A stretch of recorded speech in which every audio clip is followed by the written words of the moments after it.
بسم اللہ الرحمن الرحیم۔ السلام علیکم۔ چلے بھائی، آج عقیدہ پہ بات ہو جائے، عقائد اسلام، اس پہ بات ہو جائے۔ تو دین اسلام کے 3 بنیادی قاعدے۔ ایک عقیدہ ہے توحید کا کہ ہمارا پروردگار اللہ ہے جس نے اس کائنات کو پیدا کیا،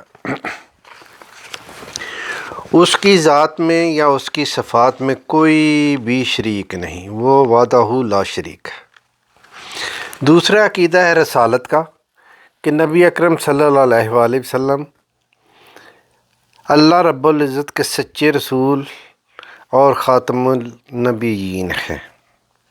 تیسرا عقیدہ ہے آخرت کا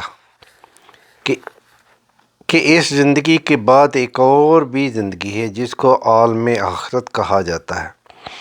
جو کچھ انسان اس دنیا میں کرے گا اسے اللہ تعالیٰ کے سامنے کھڑے ہو کر جواب دینا پڑے گا، اور یہ عقیدہ سب انبیاء کرام کا رہا ہے، اس لیے کہ دین کا تصور اس کے سوا ادھورا رہتا ہے۔ ایک بندہ اگر اس دنیا میں خواہشات کو چھوڑتا ہے، اچھائی کی خاطر قربانیاں دیتا ہے، تو عقل تقاضا کرتی ہے کہ اسے اس کا بدلہ ملنا چاہیے۔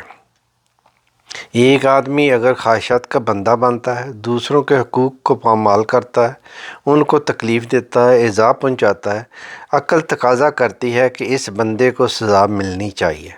تو دنیا عمل کی جگہ ہے، قیامت کا دن اس کے بدلے کی جگہ ہے، اس لیے دنیا کی زندگی ایک محدود زندگی ہے۔ اللہ تعالیٰ نے سورۃ انبیاء میں فرمایا، محبوب آپ سے پہلے بھی ہم نے کسی کے لیے دنیا میں ہمیشہ رہنا نہیں لکھا، تو ہم ایک محدود وقت گزاریں گے اور بالآخر اپنے رب کے پاس پہنچیں گے۔ دنیا میں جو کیا ہوگا اس کا حساب دینا پڑے گا، اس لیے ارشاد ہوا سورہ البقرہ میں، تم ڈرو اس دن سے جس دن تمہیں اللہ کے پاس جانا ہے۔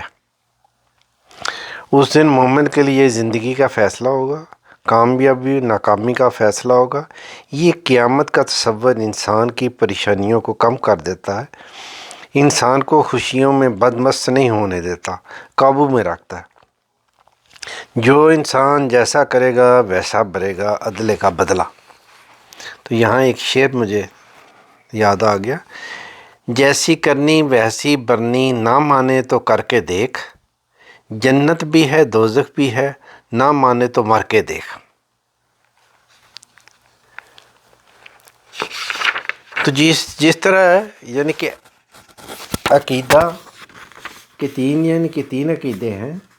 ایک ہے، پہلا جو تھا وہ میں نے آپ کو بتایا توحید، دوسرا رسالت، تیسرا آخرت۔ اسی طرح جب انسان فوت ہوتا ہے تو اس کو قبر میں بالکل اسی طرح 3 سوال آئیں گے جو میں آگے آپ کو بتاؤں گا۔ تو آخرت کی تیاری دنیا میں کیسے ہوگی؟ آپ نے دیکھا ہوگا کہ دنیا میں جب بچے کے پیپر ہوتے ہیں تو وہ چند دن بہت مصروف رہتا ہے، ساری مصروفیات ترک کر دیتا ہے، نہ کہیں کھیلوں میں حصہ لیتا ہے، نہ کہیں دوستوں کی برتھ ڈے پارٹیوں میں حصہ لیتا ہے۔ وہ کہتا ہے جی میرا امتحان ہے۔ ماں باپ کو بھی کہتا ہے مجھے ڈسٹرب نہ کریں، تھوڑا کھاتا ہے، تھوڑا پیتا ہے، تھوڑا سوتا ہے، زیادہ سے زیادہ وقت اپنی پڑھائی میں لگاتا ہے۔ وہ سمجھتا ہے کہ آج میں محنت کروں گا تو ایک دن آئے گا مجھے کامیابی پر پھولوں کے ہار پہنائے جائیں گے۔ پھر جب امتحان کا دن آتا ہے تو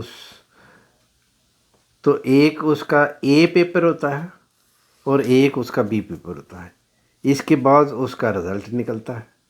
مومن کے ساتھ یہی معاملہ ہے کہ مومن دنیا میں اس وقت امتحان کی تیاری کر رہا ہے، وہ اس دنیا میں اپنی خواہشات کو گھٹاتا ہے، ضروریات صرف پوری کرتا ہے، اس کے لیے کہ ضروریات کی انتہا ہوتی ہے اور خواہشات کو پوری نہیں کر سکتا، اس لیے کہ خواہشات کی کوئی حد نہیں ہوتی، اور آخرت کو ہر وقت سامنے رکھتا ہے کہ اس دن میرا کیا بنے گا، اس کی تیاری کرتا ہے۔ اب جب اس دنیا سے فوت ہوتا ہے تو قبر میں اس کا اے پیپر ہوتا ہے، اس اے پیپر میں ہر بندے سے 3 سوال پوچھے جاتے ہیں، وہی عقیدے والے 3 سوال پوچھے جاتے ہیں۔ دنیا میں لوگ ممکنہ سوالات کے پیپر جاری کرتے ہیں کہ ہم اندازہ لگاتے ہیں کہ کیا سوالات آئیں گے۔ اللہ تیری کریمی پر قربان جائیں کہ آپ نے اپنے محبوب کے ذریعے پیپر اے جو ہے نا وہ آپ نے آؤٹ کر دیا، یعنی کہ ہمیں پہلے ہی بتا دیا۔ اللہ کے نبی صلی اللہ علیہ وسلم انہوں نے یہ پیپر آؤٹ کر دیا اور ہمیں بتا دیا کہ بھائی تمہیں یعنی کہ پیپر اے میں کون سے 3 سوال آئیں گے اور تینوں لازمی ہوں گے۔ تو یہ چھوٹے چھوٹے 3 سوال ہوں گے جو لازمی ہوں گے، یہ کرنے ہوں گے۔ تو کرے گا وہی جس نے دنیا میں یہ یعنی کہ یہ سب کچھ کیا ہوگا، اس آخرت کی تیاری کی ہوگی، تو وہی یہ 3 لازمی سوال جو ہے وہ حل کریں گے۔ تو پہلا سوال ہوگا من ربوں کا، تیرا رب کون ہے؟ مگر اس کا جواب ہر بندہ نہیں دے سکے گا، جواب وہ دے سکے گا جس نے دل میں اس یقین کو بٹھایا ہوگا کہ میرا پروردگار اللہ ہے، اور اگر وہ سمجھے گا کہ مجھے دفتر پالتا رہا، دکان پالتی رہی، لوگ پالتے رہے، تو وہ رب کا نام کیسے لے سکے گا؟ وہ چیز زبان سے نکلے گی جو دل میں ہوگی۔ یعنی کہ پہلا سوال یہ ہوگا۔ ایک صاحب نے طوطا پالا، تو وہ اس نے اس کو یعنی کہ اللہ اللہ کا ذکر سکھایا، اللہ اللہ سکھایا، تو وہ جب بھی لوگ کوئی بھی آدمی اس کے پاس جاتا تھا تو وہ طوطا اللہ اللہ کرتا تھا۔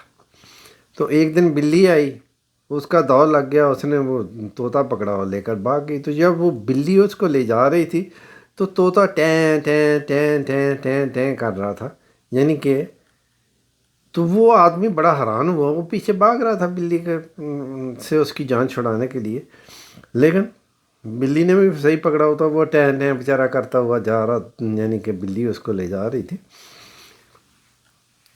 تو اس آدمی نے یعنی کہ جب وہ نہ اس کو بچا سکا تو وہ آدمی بڑا حیران ہوا، انہیں تو باتوں ہی باتوں میں اس نے کہا یار مجھے یہ سمجھ نہیں آئی کہ جب بلی طوطے کو لے جا رہی تھی تو وہ ٹین ٹین ٹین ٹین کر رہا تھا۔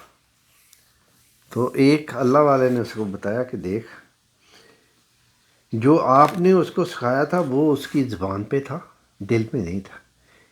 دل میں اس کی جو تھی نا وہ ٹینٹیں ہی تھی، تو اس لیے جب اس پہ یعنی کہ موت آئی، مشکل آئی، تو اس میں وہ زبان پہ جو تھا نا وہ نہیں نکل رہا تھا، جو اس کے دل میں تھا وہ نکل رہا تھا، تو دل میں ٹینٹیں تھی۔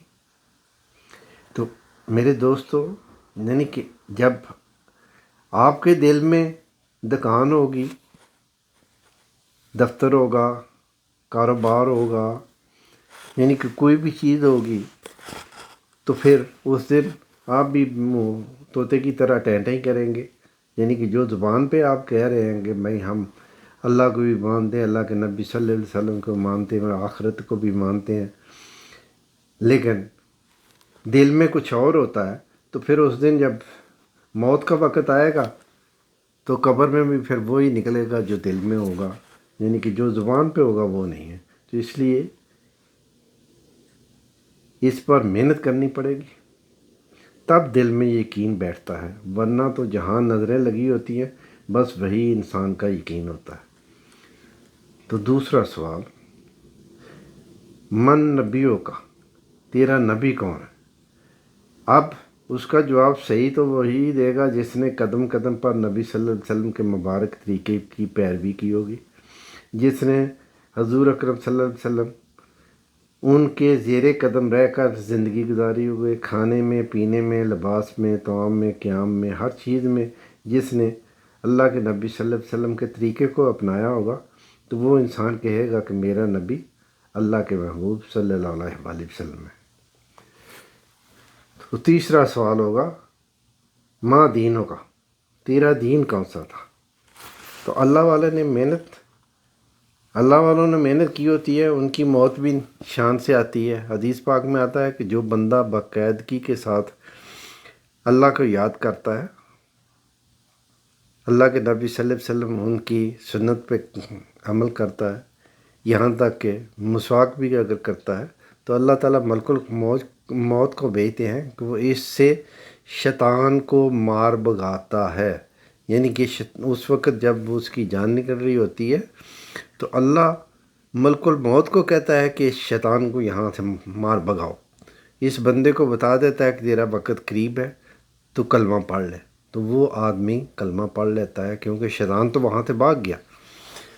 اب یہ کتنی بڑی نعمت ہے کہ شیطان کو مار کر دور بھگائے اور کلمہ یاد دلائے۔